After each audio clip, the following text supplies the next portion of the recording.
Good afternoon, everybody. My name is Habiba Patel. I am the event coordinator at FosterLinks. I wanted to thank everybody for joining us today, including our guest speakers who have taken out the time to be here.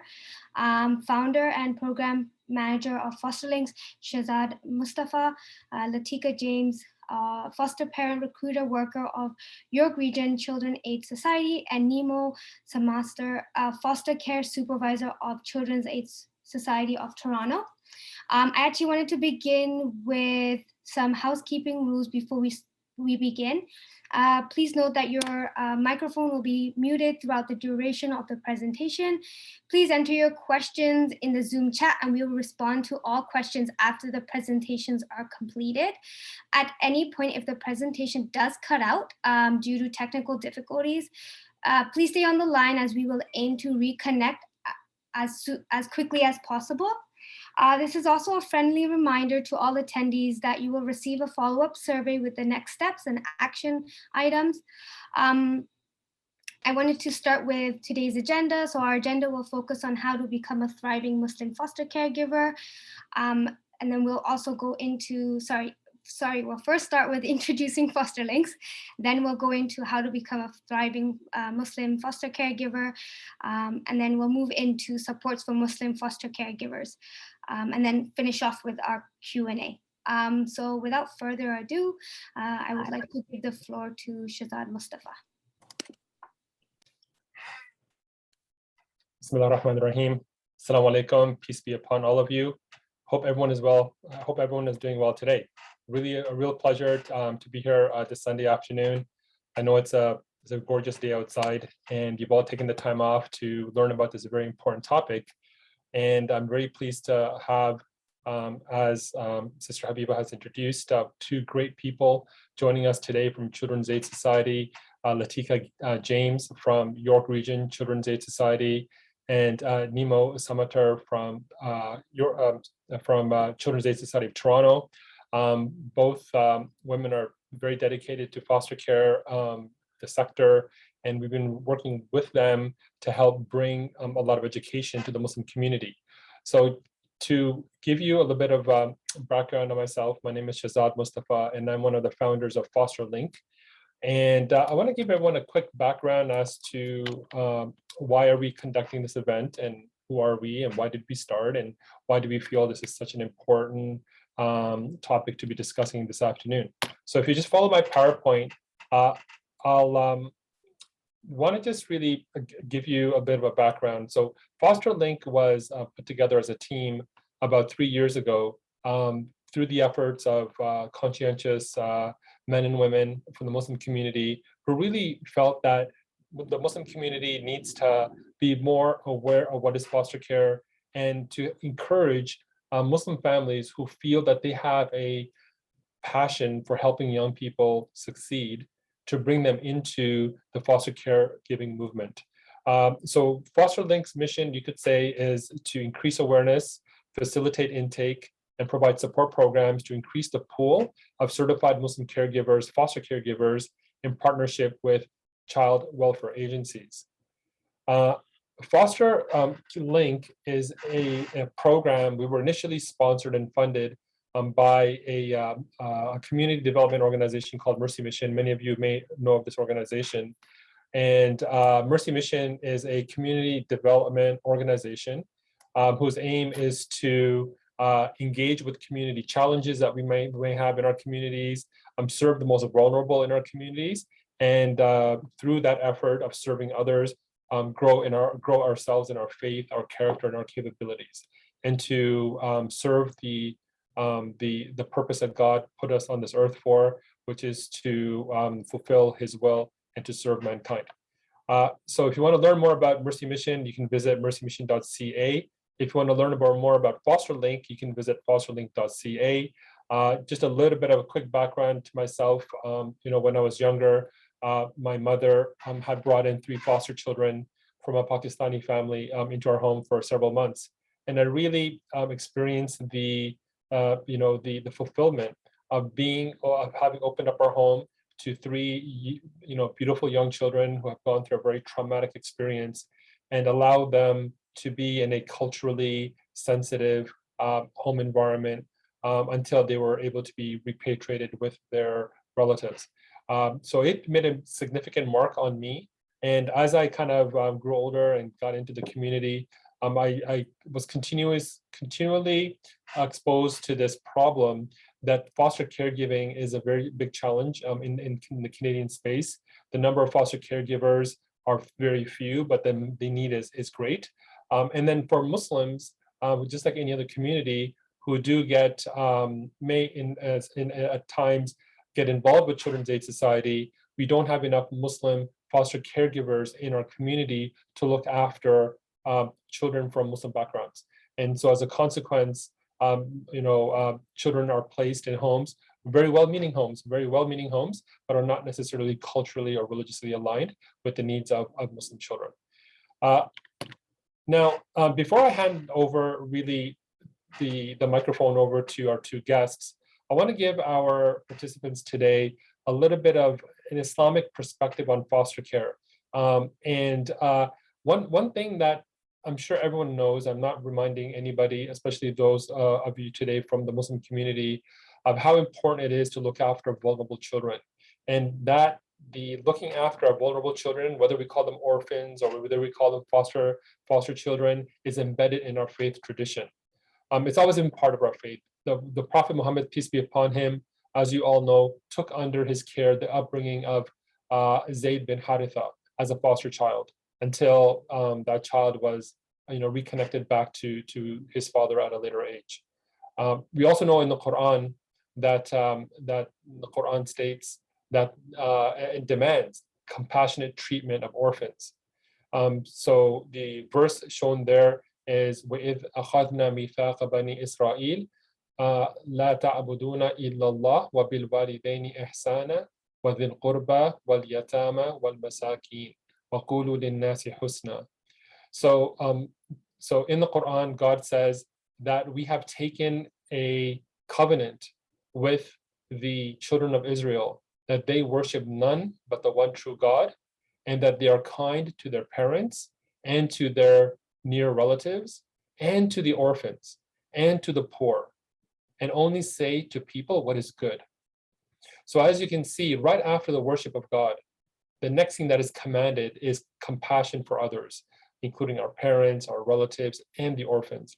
So the question that I have for myself and for all of you is, how do we actualize this looking after vulnerable children in the Canadian context? And the scholars have said this is nothing other than foster care, adoption, and related services. We also know that the Prophet Muhammad, peace be upon him, said that I and the person who looks after an orphan and provides for him or her will be in paradise like this. And he put his index and his middle fingers together, meaning that the foster caregiver will be with the Prophet ﷺ as this kind of closeness, inshallah. So I hope that motivates all of us. Of course, there are many paths to serving others. There are many paths to earning reward from God for the services that we give. Foster care is just one of them, and it's not for everybody. So the purpose of this seminar today is really to expose our audience to foster care, what is required, what are the benefits, and what are the challenges, so that those of you who feel that this is something really for you, you can then talk to us at a later time, and we'll help you, give you more information, and eventually put you in touch with Children's Aid Society. So FosterLink, we are really a team that can answer more of your questions and then pass on your referral over to Children's Aid Society for further information, and if you're still interested, to begin your application process. So like Sister Habiba has said at the beginning, at the conclusion of this seminar, we will send you off an email. I'm seeing if you're interested in learning more, please do respond to that email, give us your details, and then we'll follow up with you at soon after this seminar. So without further ado, I'd like to pass this on to our first speaker. So just I'm sure many of you will have questions along the way, and that's great. I ask that you put all of your questions in the chat, in the Zoom chat, and then at the end of both presentations, we'll start fielding some of these questions, and I'll be taking your questions and then redirecting them towards our speakers. So let us start with our first guest today, Latika James. Latika works with the York Region Children's Aid Society, which is one of our partners, and she's going to start her presentation. So if you give me a second, I'm going to unmute Latika, and I'm going to start your presentation. So just give me just a quick second here, please.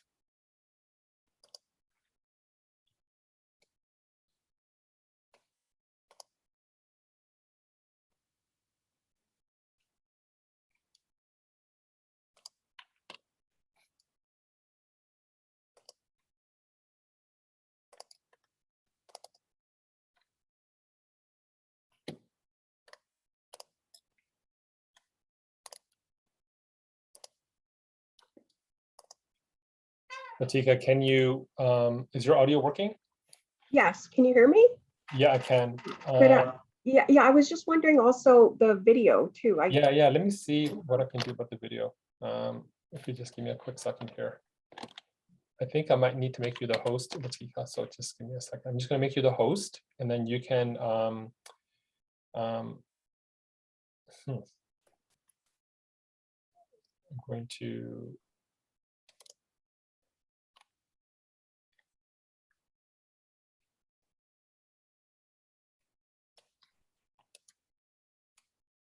which unfortunately it looks like Zoom is not allowing me to okay, I'm going to make you the host, and hopefully I can still share the PowerPoint. And Latika, I think you might need to just work with audio. I'm not able to shift the video over to you without making you a host.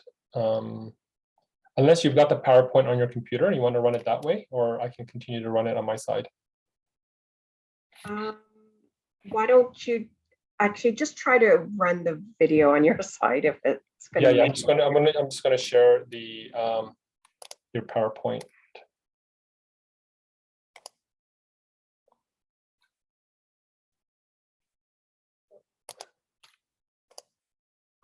There. So can you see the PowerPoint now? Yes, I can. Okay, great. Okay, great. Okay, well, good afternoon, everyone. Thanks for having me today. I'm Latika James, and I've been with York Region Children's Aid Society as the foster parent recruiter for 14 years now. And before that, I worked in various agencies privately, in the private sector, helping foster, it's all in the foster care sector, really, helping outside paid resources start their own foster care agency. I was a clinical counselor for kids in care for some time. So that's a little bit of my background. So I worked in the private and government sector. So yeah, I'm a mother of two and now have become a new grandmother recently. So that's exciting. So that's a little bit about me. I guess we could go into our slide presentation for today then.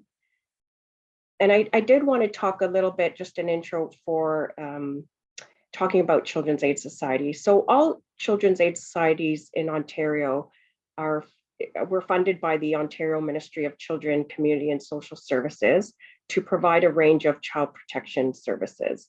And foster care is one of those essential services we do provide, we're mandated to provide. And under the Child, Youth and Family Services Act, we are mandated to protect children from 0 to 18 from abuse and neglect. So that number changed. It used to be up to 16 years of age. And in the last year or so, that went up to 18. So let me get into what foster care is. Foster care it's meant to provide a safe, loving family setting for children and youth at a time of crisis for families on a temporary basis.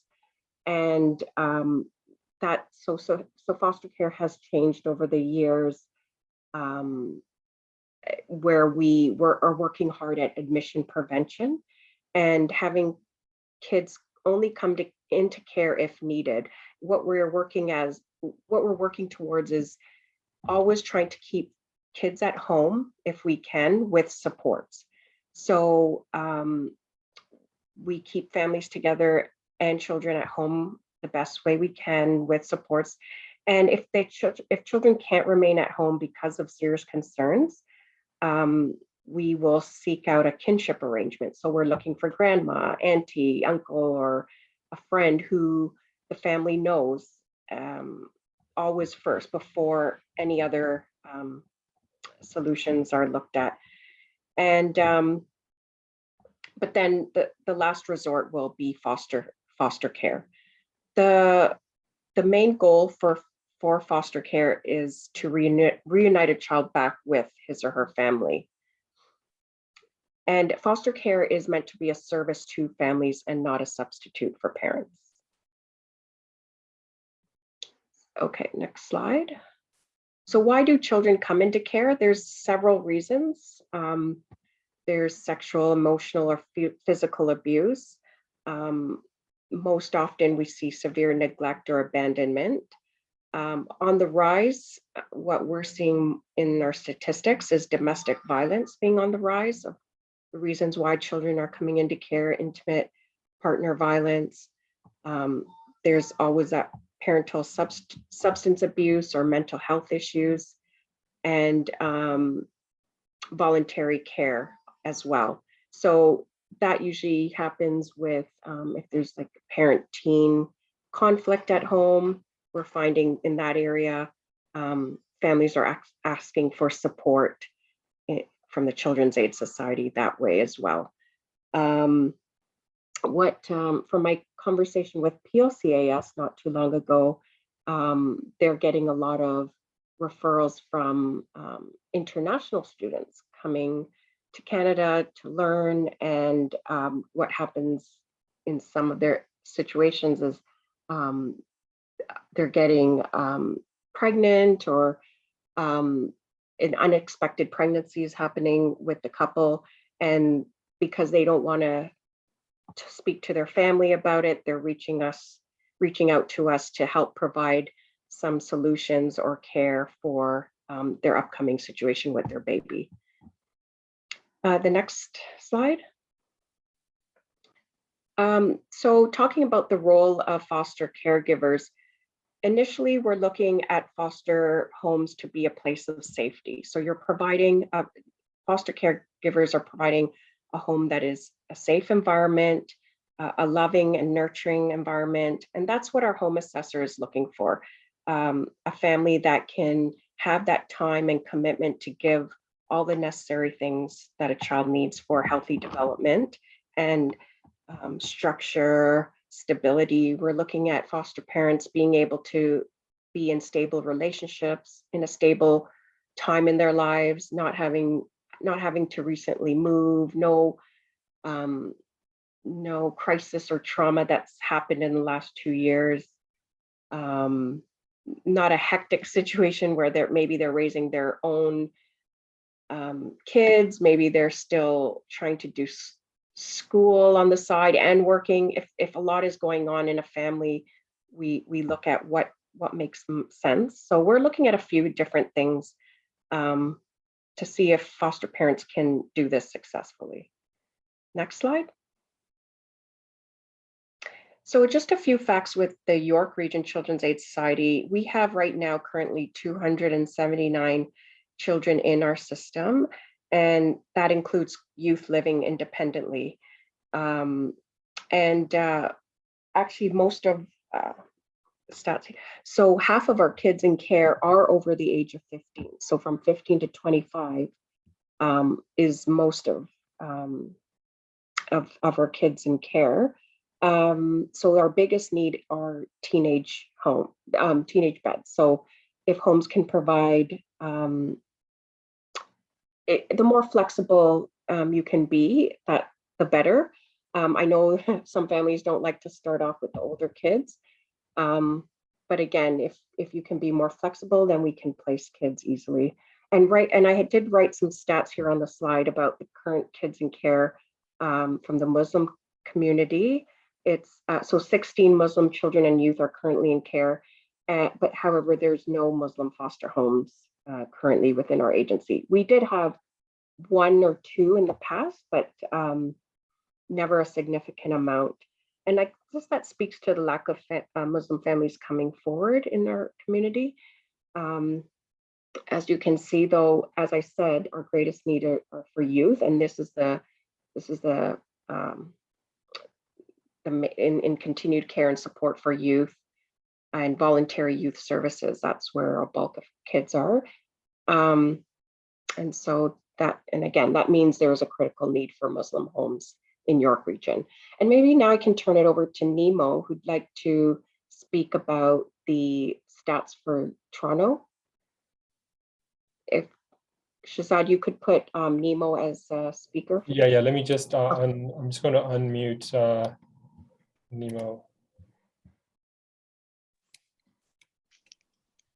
Assalamu alaikum. Can everyone hear me? Yeah, wa alaikum salam. Yes, thank you. Thank you, Latikia and Shazad. So good afternoon, everyone. Thank you so much for having me and for everyone who's joining us. So like everyone has stated, my name is Nima Samatter. I'm the foster care supervisor at Children's Aid Society of Toronto. I'm just gonna briefly talk about, I'm new in this role. I actually started May 17th. So bear with me, I'm learning, but I'm so happy to be a part of this new department. So about the stats, I'm just gonna, give me 1 second. So currently we have 217 children, youth admitted into care, and 119 of that 217 have been discharged, which means that they went back home to families or to kinship. But currently we have about 10 Muslim children and youth in our care, and we have 1 Muslim couple that fosters for our agency, and they would have been here today to talk about their experience. But due to another commitment they had, they were unable to join us.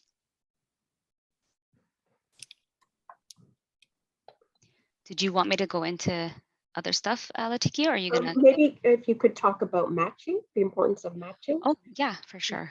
Give me 1 second. So should I switch over to your PowerPoint, or Latika, do you want to complete yours first, and we can switch over to? Yeah, no, we can just stick with this PowerPoint, and then I'd ask Nemo to just continue on with the importance of matching for this. Okay, sure, because I have a separate PowerPoint for her.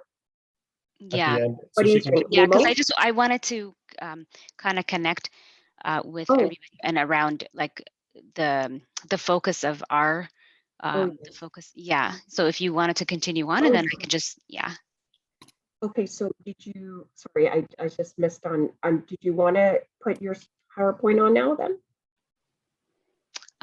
Sure. I thought you were going to finish yours. Did you want to finish yours? Or did you want me to? I'm good with either or. Okay. Latika, I suggest you finish yours first, and then Nemo can take over after. Okay, perfect. Okay, the next slide. So foster parents in York Region, they reflect the spiritual, cultural, economic, and lifestyle of our diverse community. If you want to apply to be a foster parent, you have to be at least 21 years of age and over. You can be married, single, same-sex, with or without children. With supports, foster parents may be able to work full-time and foster. So I get that question a lot from the community of whether, one person has to stay at home, or do you have to both, how can we do this successfully? So I would say one of the requirements, though, if you wanted to foster babies, is that one person be home full time, because it's pretty demanding to juggle both. Foster parents act as role models, mentors to the families of the children placed in their homes. Next slide. So, and then I get a question a lot about how long are foster parents expected to foster? What's the commitment? And we never really know how long a child may stay in care. It might be a matter of days, weeks, months, and sometimes those months turn into a couple of years or so. But we do ask of a commitment of at least 2 years, because at that point, Children's Aid Society will be looking at a permanency plan. So for younger children, it will be at least within the year, and for older children, it'll be within 2 years. But whatever time you choose to foster, every contribution is very important. And then also, a lot of foster parents do want to start off as a respite or a relief home for us on a temporary basis. So I'll talk about that a little bit later too. A thriving foster parent. So this is, again, talking about some of the qualities we're looking for in a foster family. Viewing children as worthy and consider parenting important. Having a basic understanding of children, their development and their needs. Having a desire to learn and grow personally with an optimistic and positive view of life. We're looking for foster parents that are able to be patient and consistent and able to meet new challenges as well. So that's also working with the team, being able to, have social workers come in and out of the home, and also working with the bio family. And that's taught in our training a lot about how to work with bio family. And as I mentioned earlier, foster parents are a service to the families. And that's looking differently now as we're looking at foster parents playing a more practical role with families. And it's important to have a personal support network as well, especially if you're going to do this as a single applicant.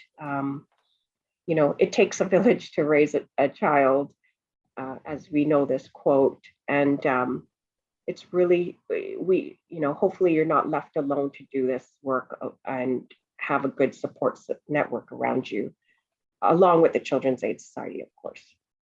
Next slide. I know, Nemo, you wanted to talk about this. Did you want to speak to this, Nemo? For the Children's Aid Society of Toronto.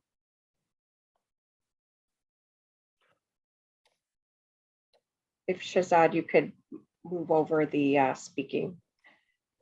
Okay, sorry, she had unmuted herself. Okay. Yeah. There you are.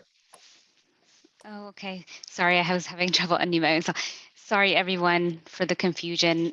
This is a virtual world now that we're living in. So yes, thank you so much, Atikia.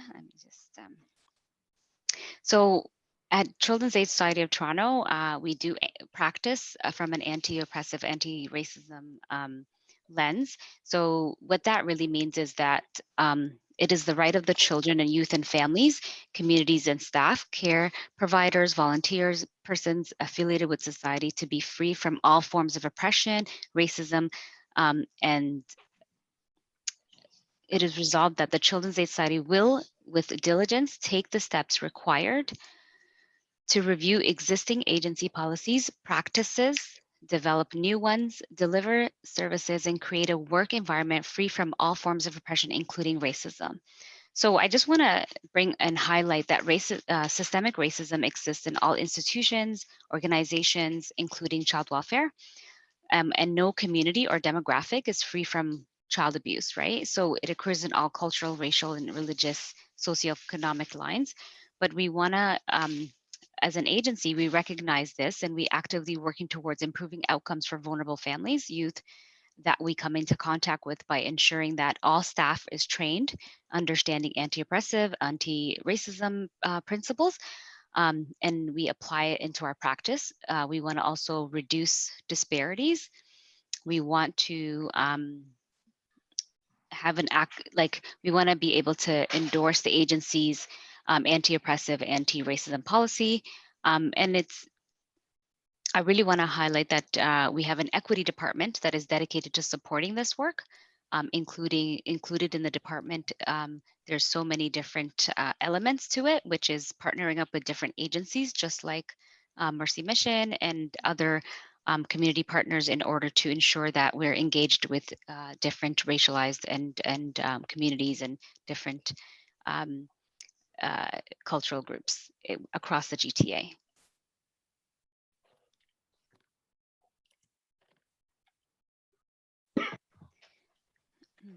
All right.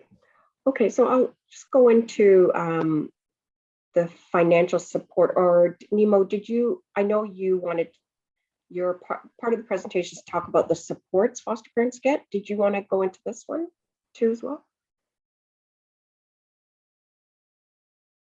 Sorry, all right, I could go into it, doesn't matter.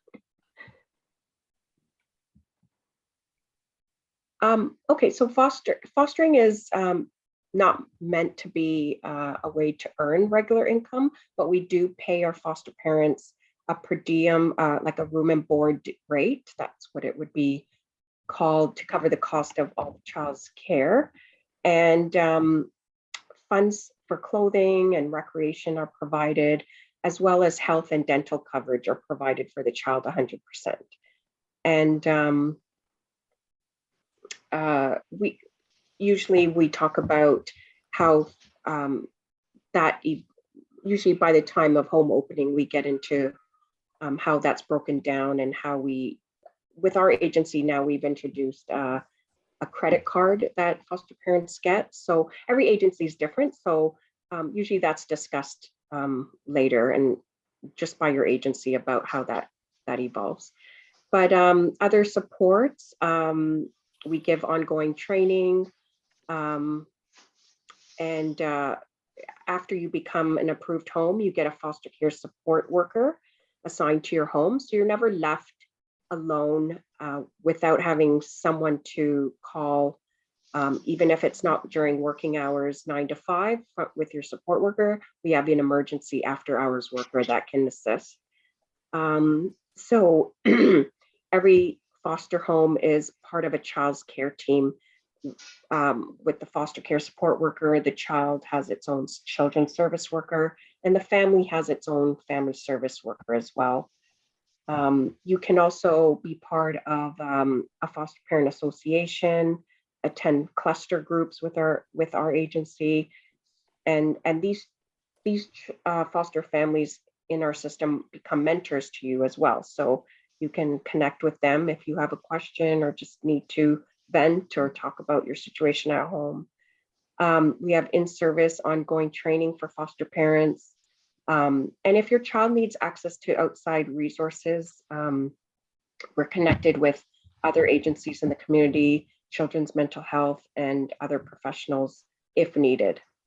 Next slide. So as in most agencies, most of our foster homes are categorized into regular specialized treatment. So that as homes start off as regular in our system, you can level up as many years of experience or training that you've achieved. You can level to a specialized or treatment level foster home. Our treatment level homes usually deal with the hard to serve kids, and our placement team would match accordingly to, once they get a referral from the community, they would place a child to what home that's best suited. And as I spoke about respite and relief before, some homes are just opened up to take in kids on a part-time basis. So some of our internal foster homes may need a break, and that's when you would be called as a respite home to take a child on the weekend, or maybe a week at a time when a family goes away and they can't take their foster child with them. That is what respite and relief. And now that things are changing, where as we're returning kids home back into the community with their family, you could still provide relief for that bio family. So it's when those families in the community need a break, or they need some mentoring, or they need, let's say a family's taking time to go do errands, you're looking after their child so that they can get things done. Or you're providing a mentorship role in different ways of, how can we be creative? Like maybe that child needs homework lessons, someone to support them with homework, or even getting them to their mosque, their place of worship. I've seen foster respite homes stepping in to help families that way as well. The next slide. So with training and support, we provide foster parents with a 9-week mandatory training course called PRIDE, which is meant as the Parent Resources for Information Development and Education. And this will give you foster parents the specific knowledge and skills needed to carry out the roles and responsibilities of fostering. And this course is now being done virtually. So foster parents during the pandemic were able to get foster parents to do it online, not having to coming into where it used to be our boardroom at a specific evening at a specific time. You have that maybe 1 week to complete the training of course 1, and then you get into course 2. So it's kind of convenient that way, where parents can just log on and do that. And so the 9-week course varies from agency to agency. Some agencies offer it at different times. So you would check in to see what's better suited for you. Sometimes the fall might not work out, but then you can join the spring session. Our next PRIDE training will begin September 29th. Next slide. Along with the PRIDE training, you will be assigned a home assessor who will be able to do a safe home study assessment with your family. And the assigned home study worker meets with a family on an average of 5 to 6 times, depending on who's in your family and how much information is taken. And you'll be asked to share your story, getting to know you. As they're doing their interview with you, you'll be asked to complete some paperwork, providing references, police checks, and medicals.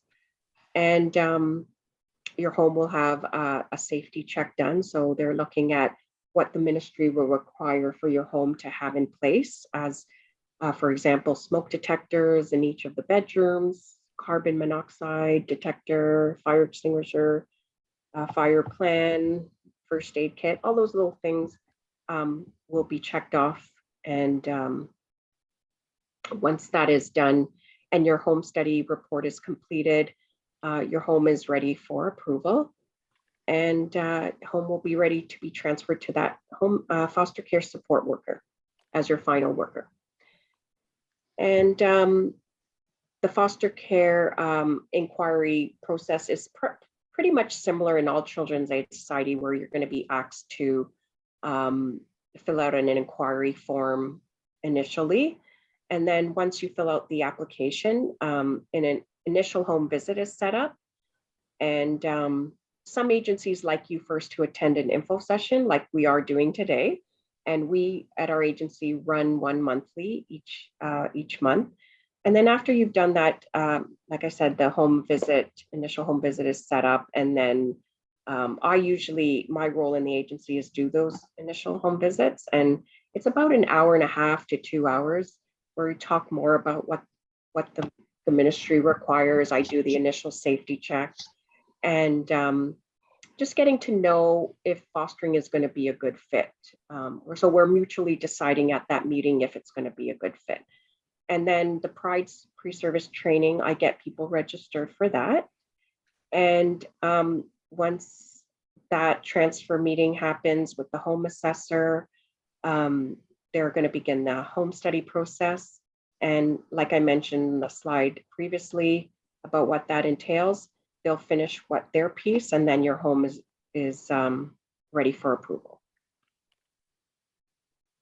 So just some last words that I wanted to mention for today is foster parents are challenged. You're going to be challenged regularly. But when challenges are handled successfully, fostering brings greater rewards and happiness. Experienced foster parents face the challenges with dedication, commitment, and training.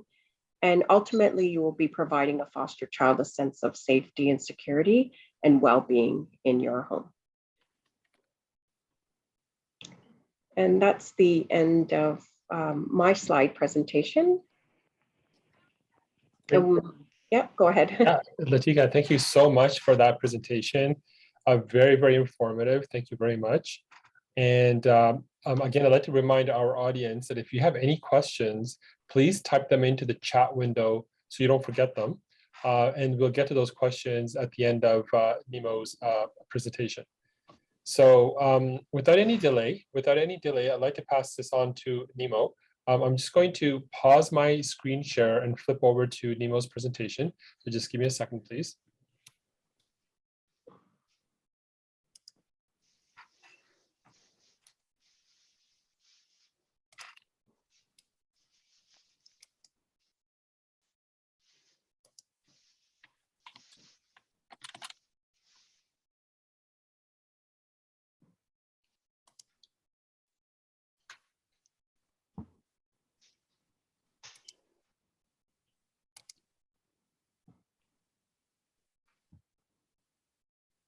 Great. So, Nemo, can you see your presentation on the screen? Yes, I can. Great. Yep. Mike's all yours. Yep. So I think Latika talked a lot about some of the stuff that I had also. So I'm going to just skip a couple of the slides and focus on some of the other pieces that. So who we are one of 47 CASs across Ontario. And I think Latika talked about how we're mandated and also follow the provincial law, operating under the provincial law. And in the GTA, there's one of four. We are one of four in the city of Toronto. So there's Native Child Family Services, there's Catholic CAS, there's Jewish Family, and in the city of Toronto. And then when you look across the GTA, York Region would also be a part of that, a part of the one of the 47 across Ontario. And yeah, so I think Latika spoke about how we service children up to 18 years old. And yeah, if we can go on to the next slide. So I'm just going to talk about our vision and values at Children's Aid Society of Toronto. So obviously we focus on a city where children are safe, families are strong, and communities are supported. And the needs in children always come first by promoting trust, equality, respect, diversity, openness, and honesty. We want to affirm and value our staff as well as our care providers, which is our foster parents, our clients and volunteers that we work with, as well as our staff. And we want to also promote enduring relationships with children. And then we want to be accountable and transparent. And we want to demonstrate leadership, teamwork, excellence, and innovation. So really, at the end of the day, our mission is to prevent situations that lead to child abuse or neglect by embracing, strengthening, and supporting families and communities. We want to be able to protect children and youth from abuse, and we want to provide a safe and nurturing care for the children and youth if they do end up coming into care. And we want to be able to advocate the needs of children and youth and families and communities.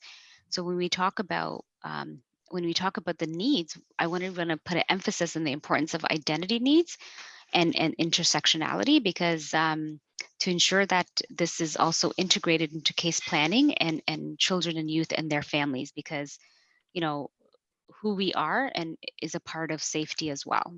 And oftentimes people forget about identity as a part of safety. Next slide, please. Thank you. So as a part of Children's Aid Society, we have 3 strategic directions: strengthening client-centered services and supports. We also want to work collaboratively with families and children and youth. We champion diversity, equity, and inclusion. So when we talk about strengthening client-centered services and supports, we want to provide a client-centered service and supports that incorporate the voices of children and youth, that enable children and youth to achieve good outcomes.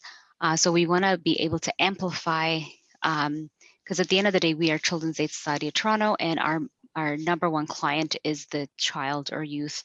So we want to be able to amplify their voices and incorporate it into the services. When it comes to working collaboratively, we want to develop strategic partnerships with families, communities, community agencies, government, management, all in different service levels to support, integrate seamlessly service delivery. So we're intentional about our community partnerships that so that they represent our diverse community and meet the needs of all our children. So for example, that's why one of the reasons why we were so intentional about who we partner up with, because at the end of the day, we want our foster parents to reflect the same diverse backgrounds of the children that come into care or that we come across and the different families that we come across. And the last one, championing diversity, equity, inclusion, is to pursue a culture of diversity, equity, inclusion to eliminate any disparities and disproportionality in service outcomes that we provide. Next slide, thank you. I already spoke about this piece already. Yep, perfect. So I just really want to highlight the difference between equity and equality. Typically, we identify the person as the problem when it comes to equity and equality. So, but instead of looking at the system and policies, right, and procedures that drive our work. So when it comes to equality, it is treating everyone the same. And equality really aims to promote fairness, but it can only work if everyone starts off at the same place and needs the same help. Whereas equity is giving everyone what they need to be successful. So it really focuses on the needs of individuals and groups in order for them to receive appropriate services to meet their unique needs. So at Children's Aid Society of Toronto, we're committed to doing equitable work that will create meaningful and sustained change and better outcomes for our Muslim families, for our racialized families across the GTA that we work with. Next slide. So, which brings us to the importance of matching, and I was really proud to be a part of today's recruitment event or info session because we really want and require, like all the Children's Aid Societies, I think, across Ontario, because we have such a wide range of Muslim families across Ontario, we want to be able to ensure that there is support out there. So I really wanted to highlight the importance of matching, and why we're here today is to reach out to our Muslim community across the GTA about fostering and the need for Muslim foster parents. So, and again, highlight the emphasis on identity needs for children and youth.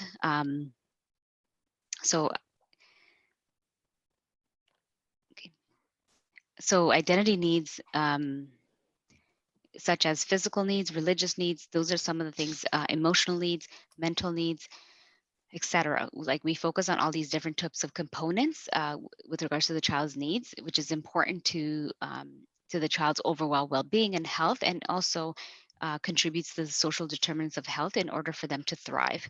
So matching is something that we try our best to do at our agency, but also provide consultations and guidance to support the children and youth identity if they're not matched. So because we only have one foster family that identifies as Muslim, and we have about 10 children who identify as Muslim, 10 children and youth that identify as Muslim, there will not be a match.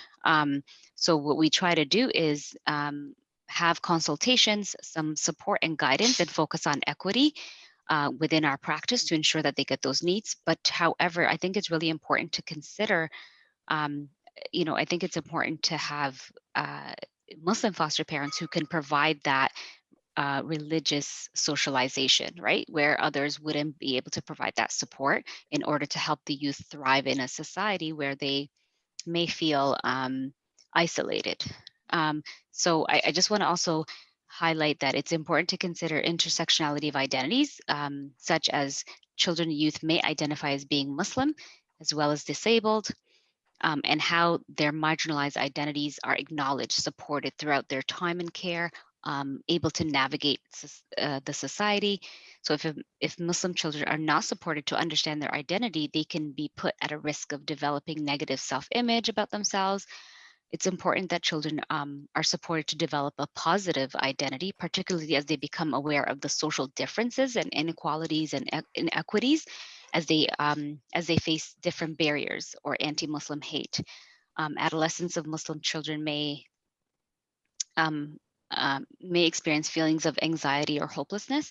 So these are some things that, as Muslim foster parents can provide to the children and youth that may require temporary care with Children's Aid.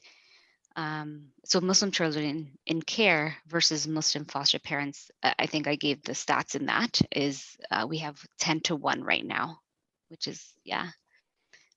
So supports for foster parents, I think also Latikia went over this, but these are the different types of support you'll be getting as a foster parent. Resource worker, foster parent, resource support worker, they all mean different things, but we can go into detail as you come on board. And then next slide, please. So this is the financial support.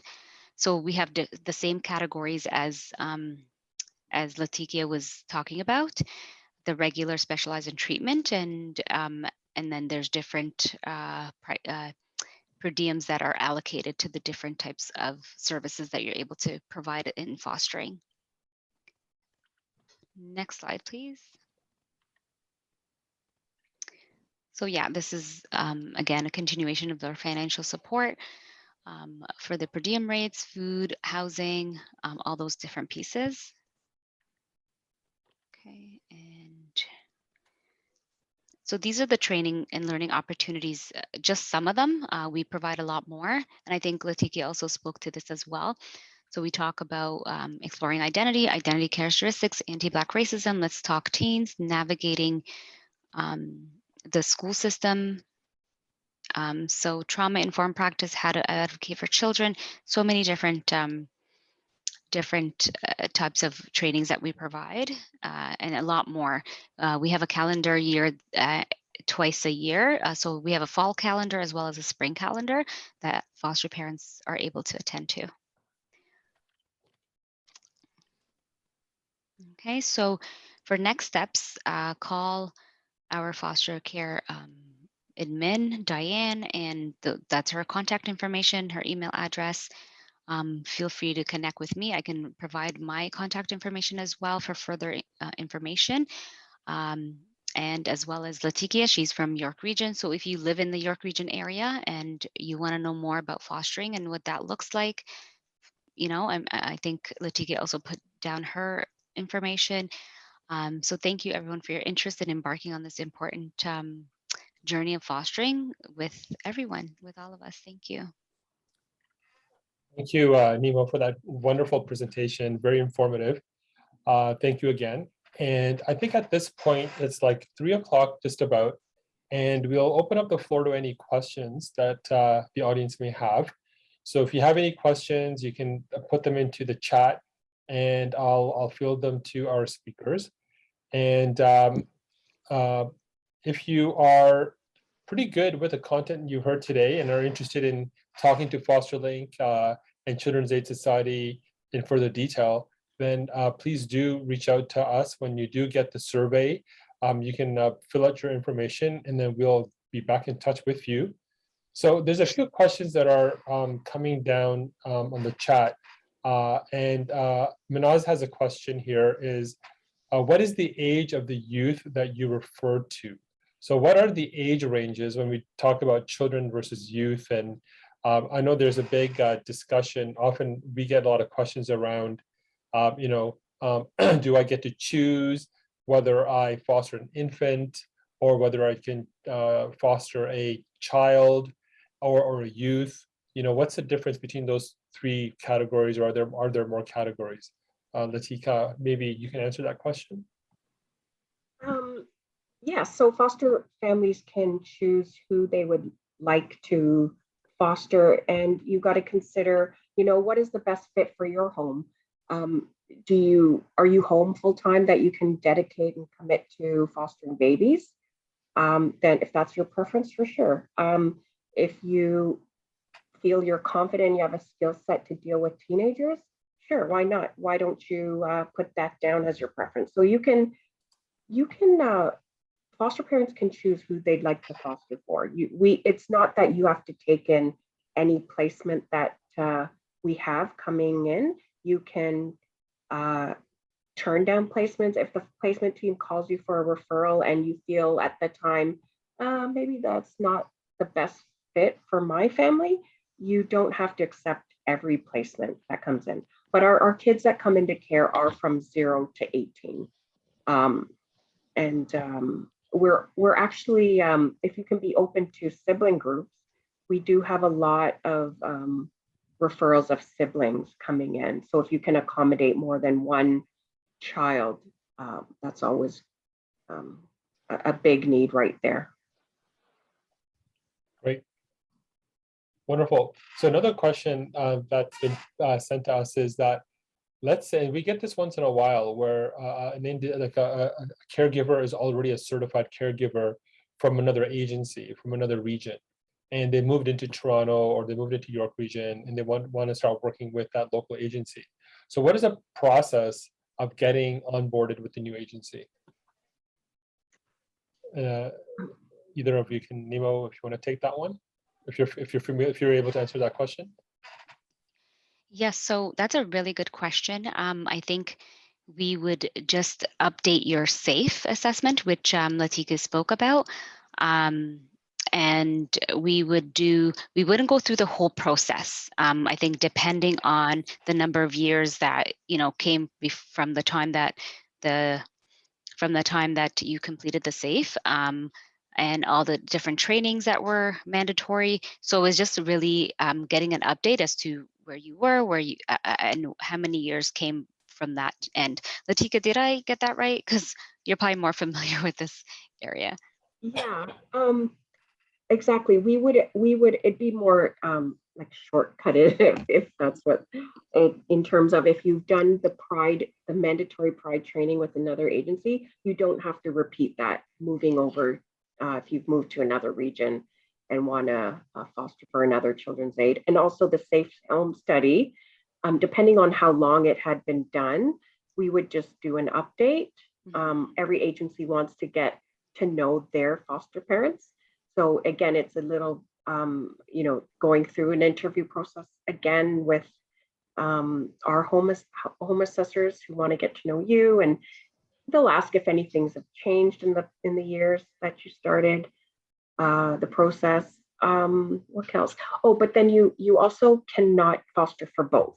You would eventually have to close with your agency that you're with, and then foster for the one agency. Got it. Mm-hmm. Well, thank you for that. Another question we have is, and we do get this once in a while, where a new sort of applicant is not really ready to be a full-time foster caregiver, but they sort of want to start getting into it with maybe a lower degree of commitment, such as respite or even providing mentorship opportunities. So if you could possibly speak to that, like what is respite, how does that work, and what's the process of becoming a respite home? And also, I think Latika, you mentioned mentorship opportunities. How can a community member get involved in mentorship opportunities? Yes. So for right now, I think our mentorship opportunities are with our volunteer services. So people from the community can look and see what are they better suited for, and the volunteer services go through their own kind of screening process, and they do a little bit of that training too as well. So there's a process altogether to be a mentor or volunteer with us. So for example, do you want to be part of the homework buddy group, and where you help kids with their homework? Could you be a big brother or big sister for our agency for kids? A volunteer driver, that's a big need for us as well. Doing volunteer drives, getting kids to their access visits, to their child-centered appointments, medical, dentists, things like that. I'd say that's where a lot of our mentorship is falling right now. with the foster care, if you were a full-time foster parent with us, we our foster parents work together on how we could utilize each other. And like I said, with respite, can you provide respite and relief, almost like babysitting, I would say, for our homes that need a break, or they're going away, and they need a place for their child for a week at a time. So it's not a full-time commitment, but it's just helping where you can. That's where respite comes in. So you're not committing to the 24-hour care of a child. You're just helping where the need is. And sometimes we're talking about, if Muslim kids are placed in a non-Muslim foster home, how can you provide some of that mentorship for our families, in terms of visiting, taking a child to some events, maybe teaching our foster parent, some of the traditional foods that they can cook, or they can bring, that familiarity is really important for our kids. And maybe that foster family needs to be educated on a few things, even if they're a Christian home or a different faith home, and that child wants to go and explore their faith where they're from, and that Muslim family is taking that child to a mosque on whatever day, or just, again, it's playing that big brother, big sister mentorship role for that youth or that child. So that's where I would see that piece fitting in. And we would be open to suggestions too as well. And so is the process of becoming a respite provider the same as a foster caregiver? Yes, so it would be, because you'd be continuously looking after different children at any different time. So we'd want to get you trained and get all the proper, the police checks, the medicals in, a child staying in your home overnight sometimes, right? So it would be the same process. Got it. Yeah. Now we have another participant who's in Ottawa, and they want to connect to that local agency. I just want to let you know that we have helped community members connect with the regions outside the GTA. So definitely with Toronto, York region, Peel region, Halton region, we have connections with those regions. But we've also helped community members connect with Ottawa, Guelph, Waterloo, London. So, Sister Tanya, I believe that was your question. When you get our survey, please do fill that out, and we'll get you helped out. We'll connect you with the people that we know in Ottawa, and we can hand you over to them, inshallah. So another question is, and I'll give this one to Sister Nemo. So what are the requirements of the home? Like in terms of rooms, in terms of space, what kind of what kind of home setup should a candidate have before they would be seriously considered to be a foster caregiver? Okay, so when it comes to a living space, I think safety is number one. So ensuring that there's a smoke detector. They're going to talk about. So when workers come to your home, there's going to be a discussion around fire safety as well, and ensuring that wherever so if it's a baby in your home, crib safety as well, and if there are stairs, so just in terms of the child's needs at the end of the day. So if there is a medical fragile baby, and there's different equipments, so stuff like that, right? And then we want to be able to ensure that there's always a window. And yes, I think there's a question around if a room for like a kid requires their own room, and absolutely, yeah, a child would require their own room. So the same rules would apply in terms of if it's two boys and they're not related, they can stay in the same room. Two different foster children that are in the same home, and then but in terms of age and gender, that may change as well. Because if it's, I think if they're 7 and older and it's a boy and a girl, you may need separate rooms. So depending on if you could say you have 2 beds available, but would it be in the same room? Maybe you could take sibling groups. So there's so many different factors that there's a lot of flexibility and possibilities. It's just a matter of kind of having that openness and discussion with your resource worker or with the children's service worker. Got it. I hope that answers your question. Yeah, so it is. So in other words, it depends on the situation. So in theory, it is possible to put a foster child in a room with an existing child, as long as the age and genders are appropriate. But in other cases, the foster child may need his or her own room. Is that what I'm hearing you say? Yeah, based on the needs of the child, right? So like if a 16-year-old can't really, have be in the same room with a 7-year-old, even though they're both girls, kind of thing. It's just privacy, and it depends on also challenging behavior, right? Like there could be some trauma, so what kind of safety do we put in place for the other children, right? So yeah. Got it. Well, that's great. I don't think there's any other questions that I can see coming down on the chat. I know that over the years that we've been working with the Muslim community, a number of Muslim families do come forward interested in foster care, and then we obviously provide them information, help them understand the process, and then we hand them over to society.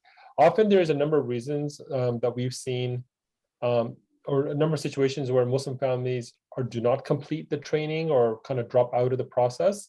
And it might be helpful to kind of talk about some of those reasons, and so that perhaps the audience member here on this call can sort of, I guess, prepare themselves for any potential challenges that they may have when becoming a foster parent. Latika, can you speak to that a little bit as to why candidates may initially express interest but then drop out of the process? Yeah, I'm still trying to understand it too as well. So I don't know if I can only speak to in general terms. Yeah, because I don't really get a definite answer sometimes. Sometimes what I find, maybe there's partners that are indifferent. We find that a lot, that maybe there's one parent that's very passionate about doing it, and then the other parent might not be, I don't know what it could be, but I don't find that it's always one partner always calling, and I end up I'm talking to the one partner in the family, and then I leave it. I do it as like, okay, take it away. Talk to your family about it, and you can let me know if everyone's on board. And then I usually don't hear back. Or it could be that it's a lot to take in when I leave the paperwork of the requirements. Okay, now you have to talk to all your family and friends and get references for us, because that's the initial paperwork that we send out, is references. So maybe families are thinking, okay, now are we really invested in this process? Because it's going to be a lot of paperwork to read over and to get started on. And I don't know, it could be that generally for families. And then with the training aspect, having to be fluent in understanding English language, and having to read.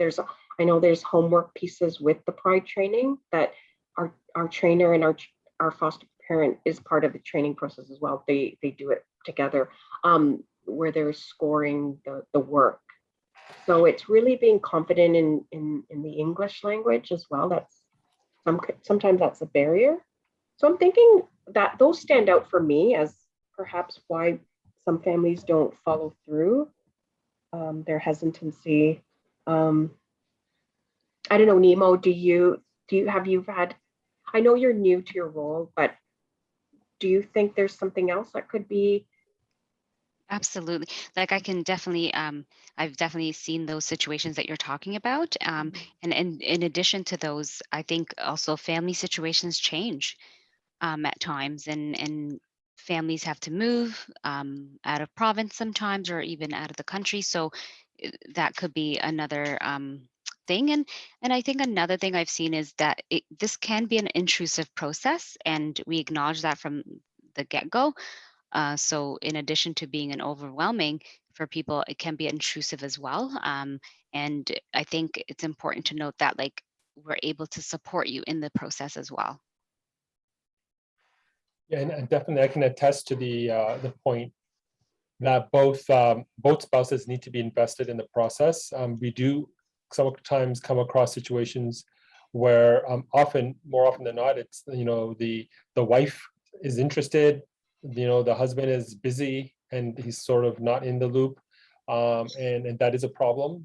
I know when we fostered when I was younger, both my father and my mother were both invested in the process, and it definitely made a lot more sense, right? Because at the end of the day, this is a family affair. It's not just one spouse responsible for foster children. It's a whole family affair, and that's where it becomes very rewarding, is when everyone works together to help a young person.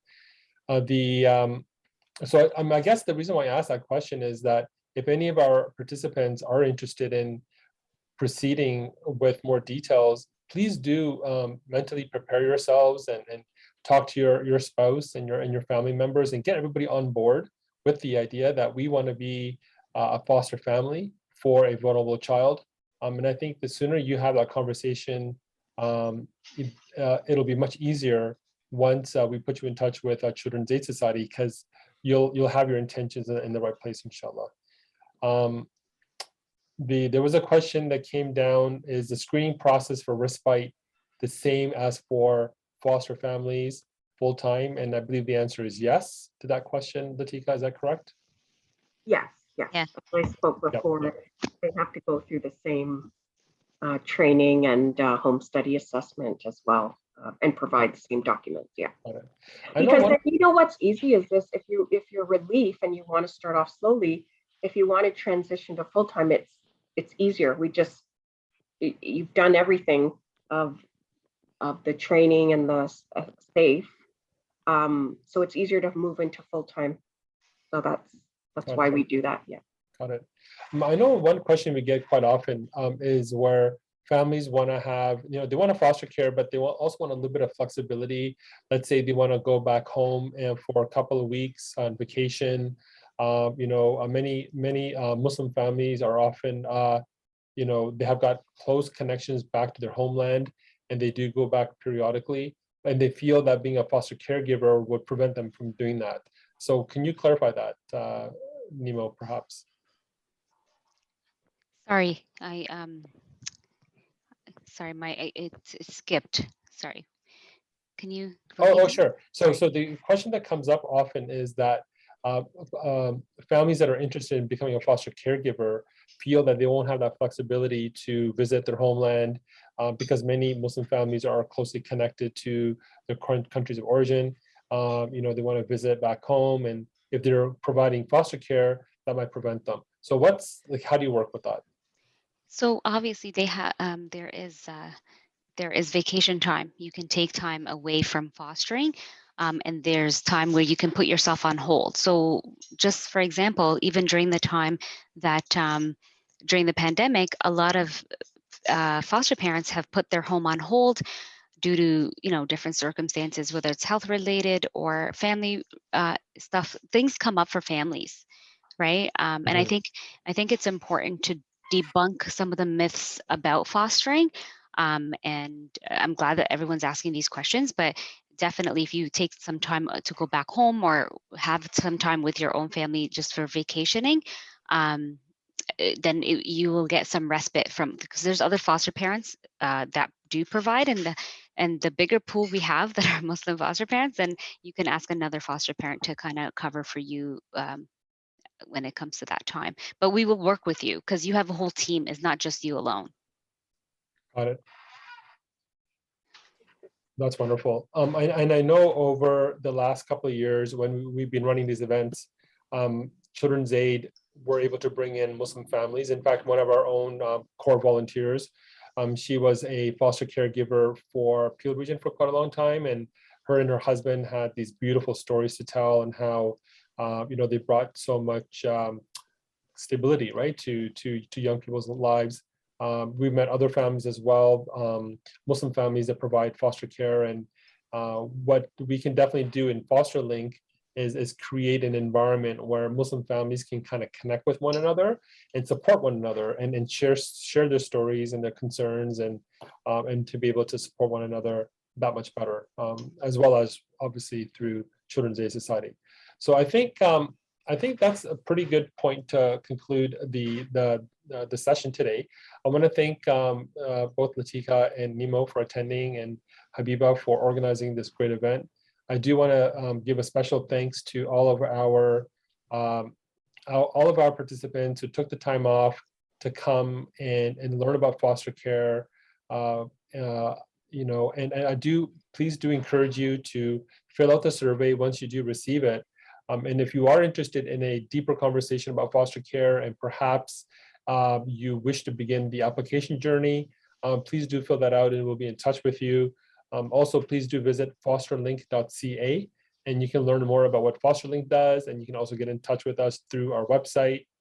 And at that point, we can conclude the meeting. And I want to thank you guys again, and I wish everyone a great day. Latika and Nemo, any last words from you two before we close off? I would say if you have any questions, please feel free to reach out. And we are definitely open to even revisiting any other thoughts, any suggestions, any feedback, because at the end of the day, we need more. Please even share with your friends and family. Great, thank you again. Yes. And please have a great rest of Sunday, I suppose, and a great week coming up. Assalamu alaikum wa rahmatullah. Alaikum salam. Thank you. Thank you.